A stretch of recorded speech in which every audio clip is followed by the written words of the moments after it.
অলৌকিক যেন লাগিলেও এয়াই সত্য।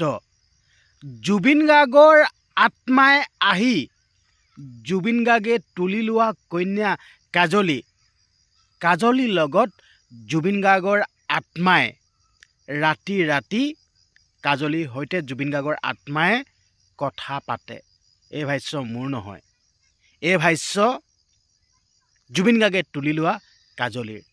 আচলতে আপোনালোকে ভিডিঅ'টো চালে গম পাব, ভিডিঅ'টো নোচোৱালৈকে আপোনালোকে গম নাপাব। সেইকাৰণে আপোনালোকক অনুৰোধ কৰিছোঁ ভিডিঅ'টো প্ৰথম পৰা শেষলৈকে চাওক, আৰু প্ৰথম পৰা শেষলৈকে চালেহে আপোনালোকে গোটেই কথাখিনি গম পাব। যদিহে আপোনালোকে স্কিপ কৰি কৰি যায়, কাটি কাটি যায়, তেতিয়া কিন্তু আপোনালোকে গম নাপাব। মই অনুৰোধ কৰিছোঁ ভিডিঅ'টো যিহেতুকে চাবলৈ আৰম্ভ কৰিছে শেষলৈকে চাওক। কিমান সত্য কিমান অসত্য, সঁচাকৈ জুবিন গাৰ্গৰ আত্মাই আহি কাজলীৰ লগত কথা পাতিছেনে, গোটেই কথাখিনি গম পাব, গোটেই A to Z গম পাব। বৰ্তমান সময়ত চৰ্চাৰ কেন্দ্ৰবিন্দু হৈ পৰিছে। বৰ্তমান সময়ত এটা কথাই ছ'চিয়েল মিডিয়াত তোলপাৰ লাগি আছে। জুবিন গাৰ্গে পৰিচয় কৰাই থৈ গৈছে, কাজলীক মই এডপ্ট কৰিছোঁ।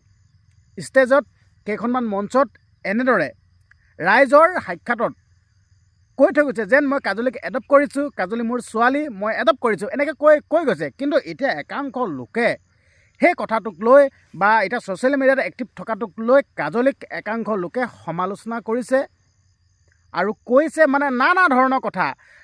ইউটিউব চেনেল খুলিছে, ইউটিউব চেনেলৰ পৰা পইচা ঘটিবৰ কাৰণে জুবিন গাৰ্গৰ নামটো ব্যৱহাৰ কৰিছোঁ, আমুক মানে এনেকুৱা নানা ধৰণৰ নানাটা মত, বিভিন্নজনে বিভিন্নটা মত আগবঢ়াইছে আৰু কমেণ্ট কৰাই কমেণ্ট কৰিছে আৰু ট্ৰল কৰাই ট্ৰল কৰিছে।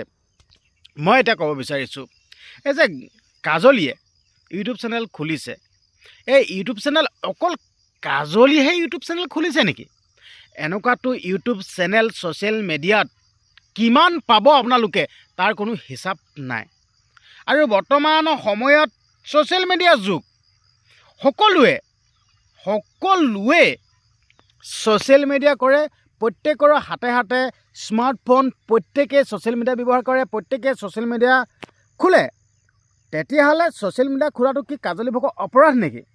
আৰু আপোনালোকে কৈ আছে যেন জুবিন পাপা, মই জুবিন পাপা ছোৱালী কাজলী, এই শব্দকেইটা, এই নামকেইটা উঠাই ল'বলৈ কৈ আছে। মই ক'ব বিচাৰিছোঁ কিয় উঠুৱাব লাগে? কি আপোনালোকৰ পৰা পাৰ্মিশ্যন ল'ব লাগিছিল নেকি? দেন মই জুবিন পাপা ছোৱালী কাজলী, এই কথাটো আপোনালোকৰ পৰা পাৰ্মিশ্যন ল'ব লাগিছিল নেকি? আপোনালোকে বেয়া পাইছে যেন। জুবিন গাৰ্গে নিজে কৈ গৈছে যেন মোৰ এজনী ছোৱালী, মই এডপ্ট কৰিছোঁ। তেতিয়াহ'লে জুবিন গাৰ্গে কৈ থৈ গৈছে, ইমানখিনিয়ে ক'লোঁ। তো সেইকাৰণে আপোনালোকক ক'ব বিচাৰিছোঁ, আপোনালোকে বৰকৈ কাজলী পকত লাগি নাথাকাই ভাল। কিন্তু বেয়া লাগিছে, একাংশ কিছুমান লোকে এই কথাবিলাক কৈ আছে, কিন্তু ছাপোৰ্ট কিন্তু সৰহ সংখ্যক লোকে কৰিছে দেই। এইটো এটা পজিটিভ পইণ্ট। কাজলী যেন ছ'চিয়েল মিডিয়াত আহিছে, ছ'চিয়েল মিডিয়া অহা এই বিষয়বস্তুটোক লৈ মানে সৰহ সংখ্যক লোকে কিন্তু এতিয়া ছাপোৰ্ট কৰিছে, কিন্তু একাংশ লোকেহে এইখিনি আবোল তাবোল বকি আছে। আৰু যেন আপোনালোকক ক'লোঁ, আত্মাৰ সৈতে কথা পতা কথাটো যেন ক'লোঁ, আচলতে এই আত্মাৰ সৈতে কথা পতা কথাটো কাজলীয়ে নিজৰ ইউটিউব চেনেলত, কাজলী ইউটিউব চেনেলত আপোনালোকে চাবগৈচোন, তাত মানে কথাখিনি কৈছে আৰু কেনেকৈ কি হয় বস্তুটো, কেনেকৈ কথাটো বুজাইছে। আপোনালোকে ইউটিউব চেনেলত গৈ চালেই গম পাব। আপোনালোকে ইউটিউব চেনেল গৈ চাওকগৈ, কাজলী ইউটিউব চেনেলত গৈ পিনে তেতিয়া সকলো কথাখিনি গম পাব। ঠিক আছে, হ'ব দিয়ক। ভিডিঅ'টো ইমানখিনি আছিল। ভিডিঅ'টো ইমান পৰে চোৱাৰ বাবে আপোনালোকক ধন্যবাদ জনাইছোঁ।